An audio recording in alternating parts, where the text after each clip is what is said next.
If I don't read these books by the end of the year, they're gone. Barnes & Noble bookseller. This was bought 10/6/2012. Hey guys, what's up? It's your girl Erica, aka Paperback Girly, and in today's video I am going to be talking about all of the books that I plan to unhaul today. I'm going to talk about the 15 to 20 books I think that I'm going to be potentially unhauling and why. I just posted a reorganizing my bookshelf video on my channel, so if you want to see me going through my bookshelves and unhauling all the books, you can go watch that video. Today we're just going to be sort of talking about the books that I'm going to be unhauling. So I have a couple of stacks of books near me, and my plan with these is to take them to a little free library. There's also a little paperback book exchange near me. I might take whatever doesn't get taken by the paperback book exchange. Maybe I can give them to the little free libraries or vice versa. I'm gonna count them and let you know how many there are.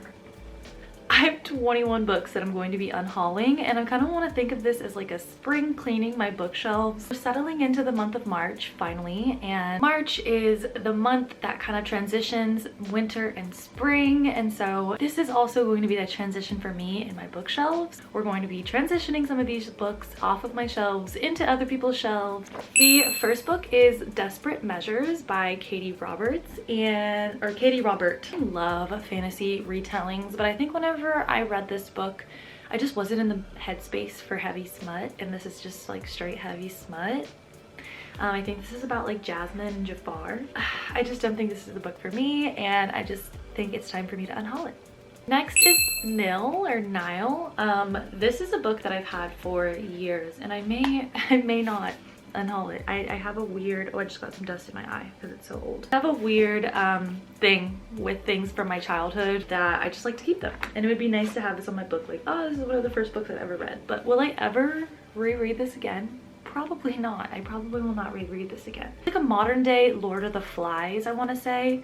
This group of teens wake up on this mysterious island, and there's all these rules and games and tasks. I don't know.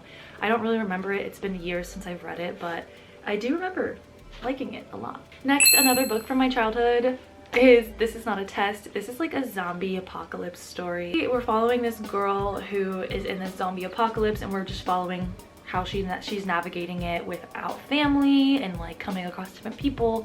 It gives me very much, what is that movie? Zombieland vibes. It gives me Zombieland vibes, but like serious. Maybe like Last of Us vibes.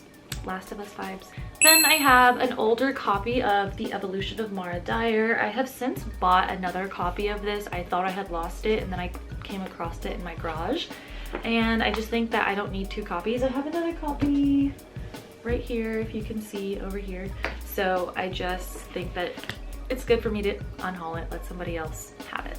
The Heart Principle is another book that I'm going to be unhauling. This was not a favorite read of mine, and I'm happy that I read it. I'm happy that I, dabbled in this little book talk book. It got a lot of hype back in OG book talk days, and so I just wanted to read it, get my own personal opinion. I just was not a particular fan, and so I'm going to be unhauling it today.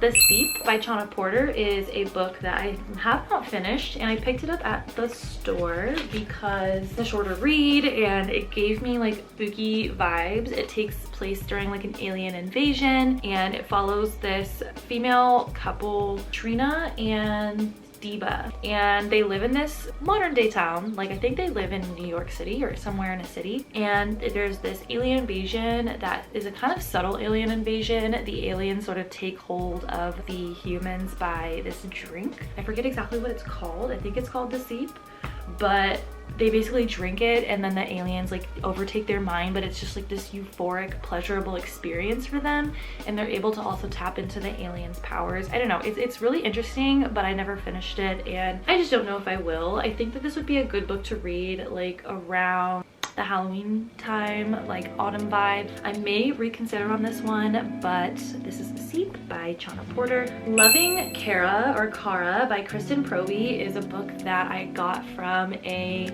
bookstore in Fullerton whenever I lived in Fullerton for a year. Half off books in Fullerton.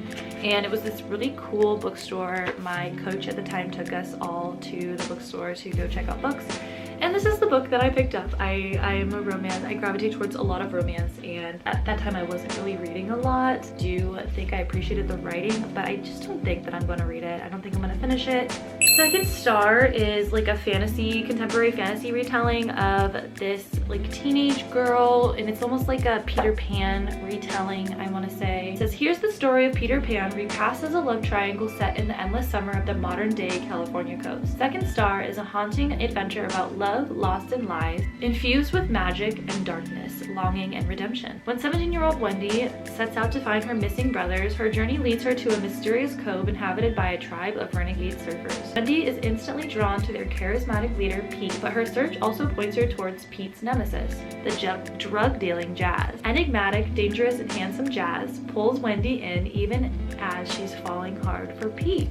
Ooh, that actually sounds really interesting. I might reconsider this one as well. It's like a lighter YA read. There's obviously a reason I picked this up back in the day. I just haven't touched this in a long time, so I decided that I would, you know, reconsider whether or not I wanted to keep it on my shelves. After reading that synopsis, I might have to give it a try. So we will put this on the side. Billy Budd and the Piazza Tales by Herman Melville is a book that I picked up for a literature class. I was a literature major for a couple of years. This book, it was a good book. I liked the story of Billy Budd. It was great to analyze it in a literary sense, but I don't think I want this book on my shelves anymore. My shelves are getting very cluttered with books that I want to keep on my shelves, and so this one is gonna have to go bye-bye. The Hating Game is a book that I probably am never ever gonna read. I've had this book for a very long time. I have one of the OG covers. That is how you know I've had this book for a long time.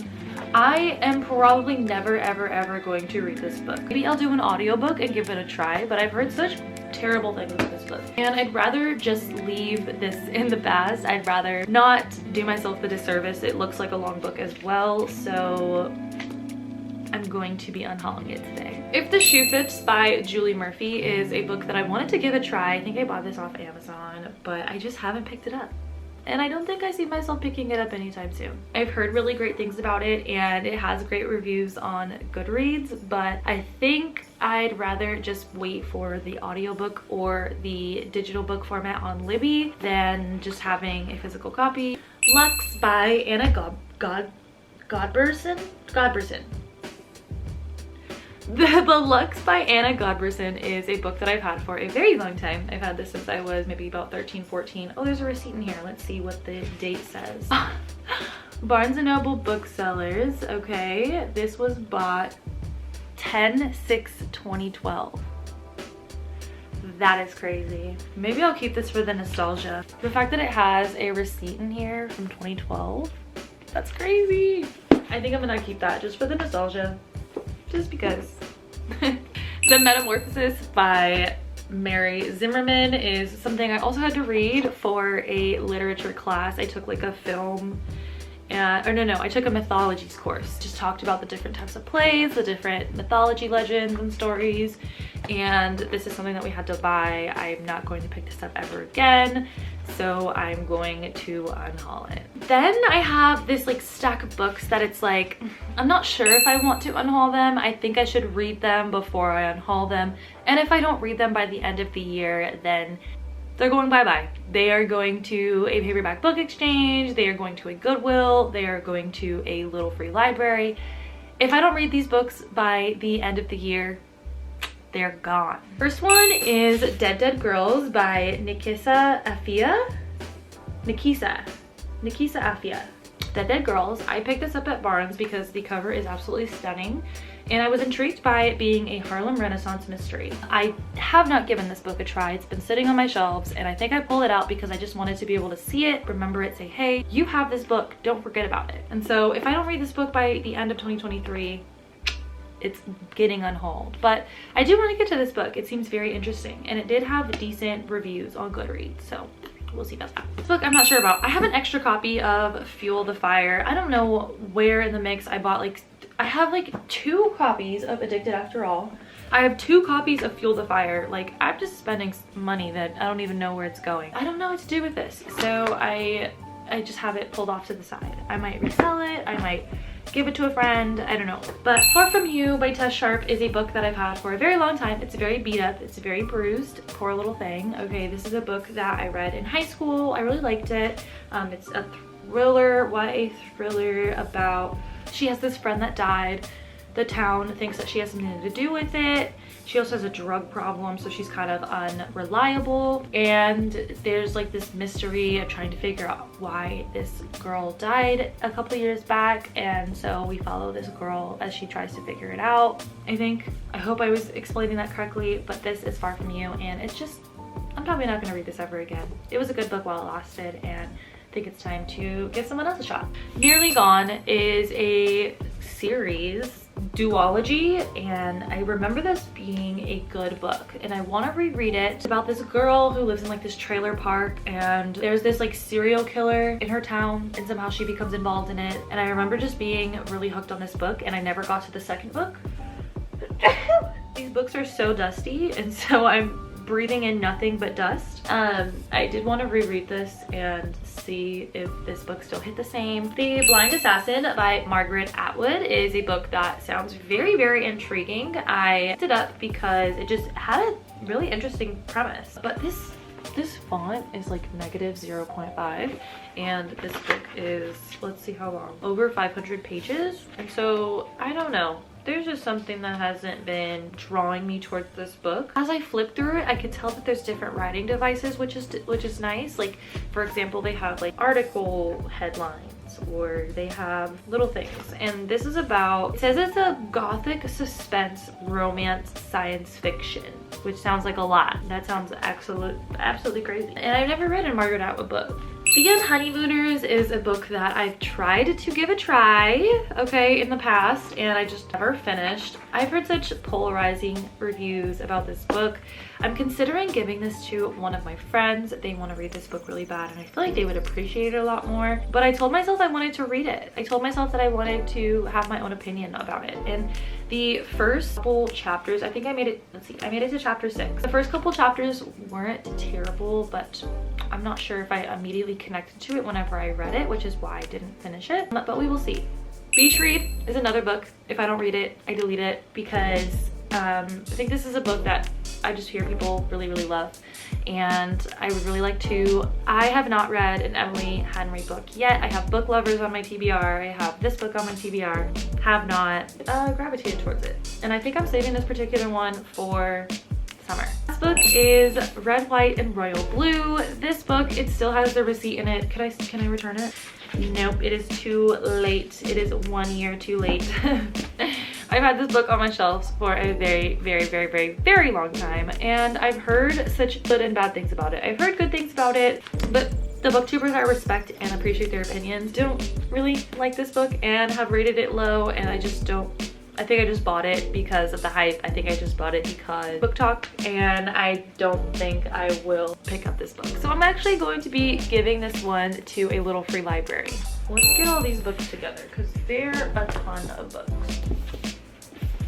These are all the books that I will be hauling in the month of March. This little spring cleaning my bookshelves, little unhaul splurge right now. I'm just in the mood to get rid of some books. I've added a ton of new books to my shelves, as you can see.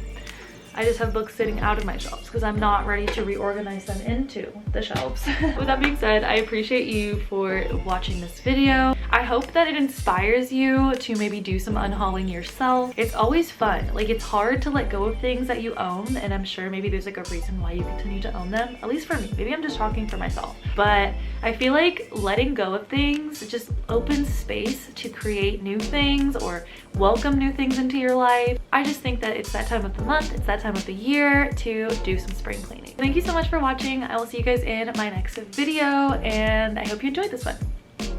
Peace.